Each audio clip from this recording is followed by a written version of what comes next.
Hello, and today we're talking about the best anti-aging lasers. But before we get to the lasers, let's talk about the skin. This is skin. At the very top we have the epidermis, which gives us pigment.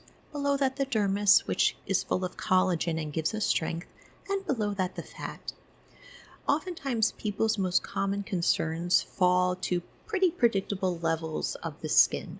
For example, pigment is normally people's most superficial concern, and that's just 0.05 millimeters into the skin, so at the very bottom of the epidermis. Below that, texture and pores are about 0.5 millimeter into the skin. Fine wrinkles are about 1 millimeter, and deep wrinkles fall at about 1.5 millimeters. Now, let's talk about laser basics. There are largely two categories of lasers, non-ablative and ablative. First, non-ablative. These lasers are more quote-unquote gentle than ablative lasers. They heat the skin, they're safe for dark skin, the recovery isn't too much, just a few days, but you do need more sessions to produce the same results. Let's compare to ablative lasers. Where non-ablative lasers just gently heat the skin, ablative lasers just remove that skin. So they're more severe, you get better results, but it's not safe for darker skin, and the recovery is much longer, about 1 to 2 weeks. But you only need 1 to 2 sessions, and the results are usually very good. Here are some of our favorite non-ablative lasers. This is a very, very general overview. There's lasers that are more strong than other lasers, and here's the same list for ablative lasers. Generally, we think of carbon dioxide lasers as ablative, and there's one laser that is both non-ablative and ablative, and that's the halo laser. We'll get into that later. So first, let's talk about non-ablative lasers. So we're thinking heat. First, let's talk clear and brilliant. Clear and brilliant is a non-ablative laser that heats the skin about 0.4 millimeters into the skin at maximum depth. So this is enough to treat pigment, texture, pores, and maybe very, very fine lines, but it's not going to do much more than that because it is so superficial.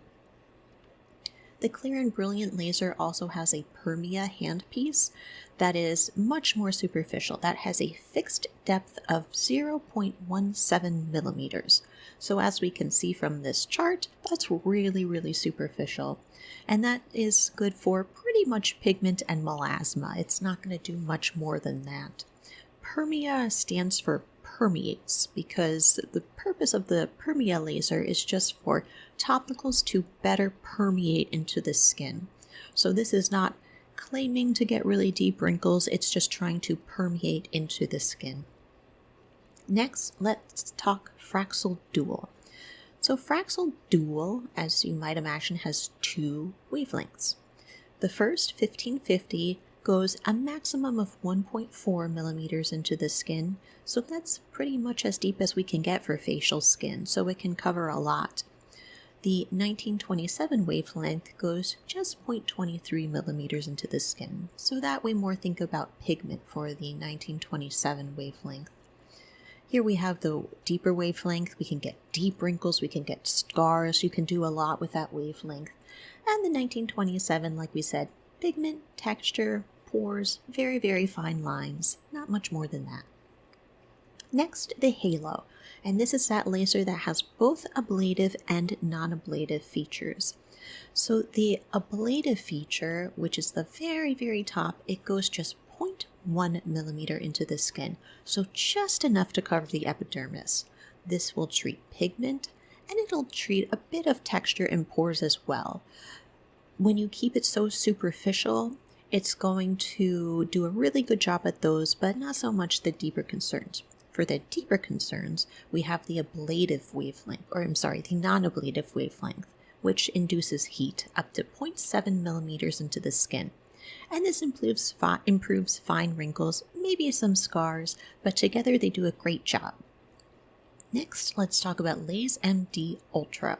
So LaseMD, a relatively superficial laser, much like the clear and brilliant laser. This goes 0.35 millimeters into the skin. One unique thing about LaseMD is that it is meant to be used with proprietary topicals that come with the laser.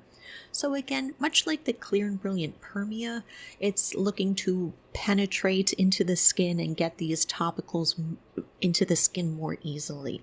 And this can improve pigment, texture, tone, maybe some very superficial scars. Next, let's talk about ablative lasers.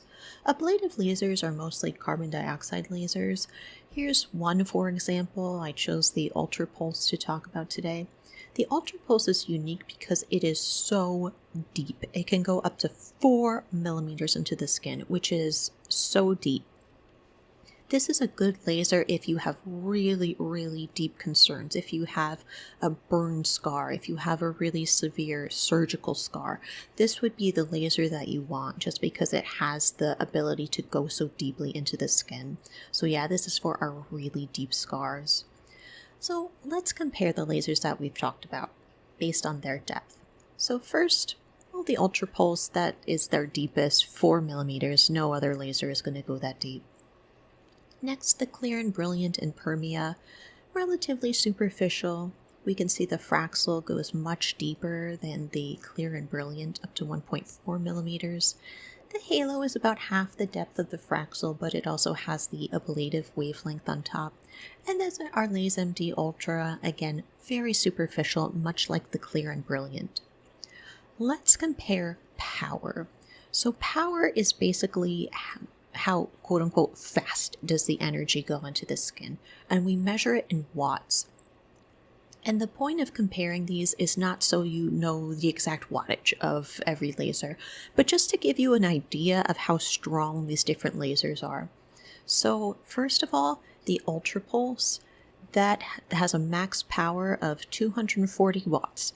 That's huge, as you'll see in a moment. Let's compare that to Clear and Brilliant. That has a max power of 1 watt. So you can see how much more gentle the Clear and Brilliant is over some other lasers. Next, the Fraxel, maximum power of 10 watts, so that's about 10 times as powerful as the Clear and Brilliant.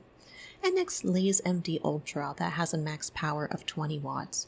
So you can even see, let's compare Clear and Brilliant to LaseMD. They have about the same depth that they go to, but one is so much more powerful than the other. And is that a good thing, a bad thing? It just depends on what you want and what you need to have treated, so it's not that one is better than the other. So comparing these lasers is a very tough thing to do. It took me forever to put this together because these companies don't really freely advertise these numbers and it takes some digging to find them. But what is the best anti-aging laser? And it's the one that you and your physician talk about and agree what is best for you based on your concerns. So this is just a very general overview of some anti-aging lasers. Thank you so much for watching.